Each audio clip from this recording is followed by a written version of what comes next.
Putusan Mahkamah Konstitusi yang memungkinkan kepala daerah maju dalam Pilpres 2024 meski tak memenuhi syarat usia minimal 40 tahun menuai kontroversi. Lantas siapa pihak yang diuntungkan dengan adanya putusan MK ini? Untuk membahasnya pemirsa sudah bergabung bersama kami pengamat politik Yunarto Wijaya. Selamat siang Mas Yunarto. Selamat siang Mbak Tiara. Baik, Mas Yunarto, keputusan MK kemarin ini menuai polemik begitu ya. Anda melihat ada kepentingan tertentu di sini? Apa melihat ada konflik kepentingan dalam putusan MK?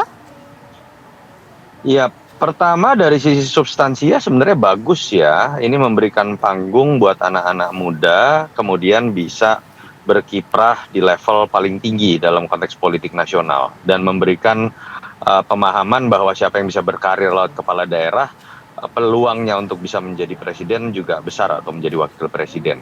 Akan tetapi ketika kita melihat variabel-variabel empiriknya, lebih mudah kemudian untuk dianalisis bahwa ini adalah apakah kan hanya untuk pihak tertentu ya, karena sebelumnya kan sudah ada proses politik yang ingin menggadang-gadang Gibran, dan kita tahu Gibran punya problem dari sisi aturan belum mencukupi umur.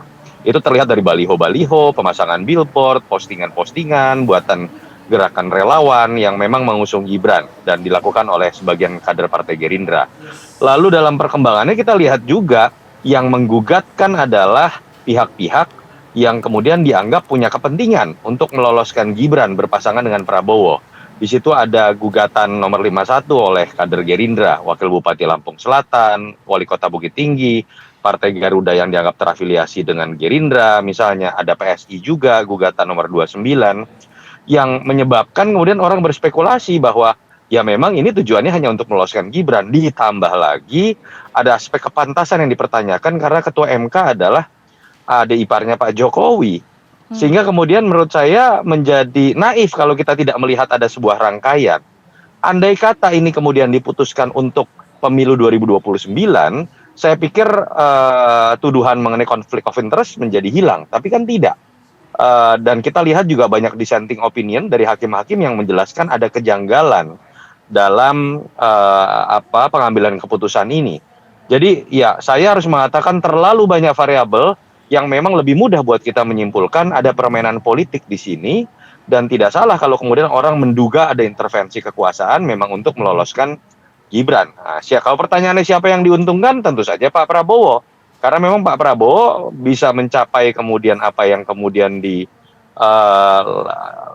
ya dalam beberapa bulan terakhir, melekatkan dirinya dengan Jokowi. Dan mencoba menarik anak kandung Jokowi ini kan sesuai dengan objektif dari kegiatan marketing politik yang dijalankan oleh Pak Prabowo. Yang paling dirugikan, pertama Pak Jokowi sendiri. Karena polemik mengenai politik dinasti, apakah menimpa Pak Prabowo dan Gerindra? Tidak. Apakah akan menimpa partai-partai pendukung koalisi di Indonesia Maju? Tidak, tetapi akan menimpa Pak Jokowi dan keluarganya sendiri, termasuk Mas Gibran.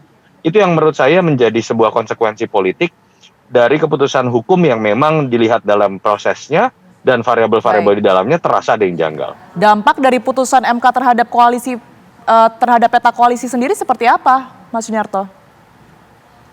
Ya, kalau kita lihat dari keputusan-keputusan internal dari Koalisi Indonesia Maju, kan pertama Golkar mengajukan harusnya Erlangga Hartarto, PAN mengajukan misalnya Erick Thohir. Dari situ saja sudah terlihat sebetulnya partai-partai ini dilihat dari rekomendasi internalnya itu pasti merasa dirugikan karena nama Gibran masuk kemudian akan menganulir keputusan-keputusan internal partai yang sudah dibuat oleh Golkar atau PAN misalnya. Dan yang tentu saja paling diuntungkan dalam konteks partai ini adalah Gerindra. Dan menurut saya ini akan berpengaruh juga ya dalam konstelasi politik, bukan dalam konteks persepsi. Kalau persepsi kita coba simulasi survei Prabowo Gibran, Prabowo Erick dengan Prabowo Khofifah, sebetulnya yang paling rendah adalah Prabowo Gibran. Tapi kan kemudian orang akan menganalisis dari sisi lain. Apakah nanti ada potensi terjadinya mobilisasi aparat, lalu kemudian misalnya terkait dengan logistik, karena biar bagaimanapun dalam konteks pendekatan kekuasaan, ketika seseorang masih berkuasa dan anggota keluarganya maju, dalam pentas pemilu itu biasa akan ada keberpihakan kekuasaan. Semoga ini tidak terjadi. Ini tentu saja analisis dan spekulasi begitu ya. Dan itu yang menyebabkan kualitas dari pertarungan akan bergeser dari pertarungan ide menjadi pertarungan mobilisasi tadi. Oke, baik. Mas Yunarto, kalau Gibran sendiri kan saat ini berada di PDI Perjuangan begitu, Anda tidak melihat ini menjadi keuntungan tersendiri bagi partai PDI Perjuangan ini? Ya tentu tidak dong, PDI Perjuangan kan sudah memutuskan Ganjar Pranowo. Berbeda kalau kemudian PDI Perjuangan masih membuka peluang bagi Mas Gibran untuk dimajukan dalam Pilpres. Dan andai kata pun menjadi cawapres diputuskan seperti itu, tetap kerugian buat PDI Perjuangan karena PDI Perjuangan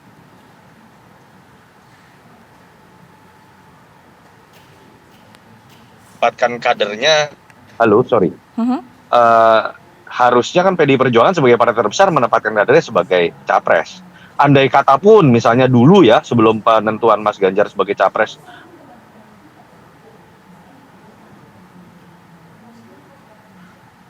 memilih Mas Gibran menjadi capres, itu juga sebuah kerugian karena PDI Perjuangan adalah partai terbesar.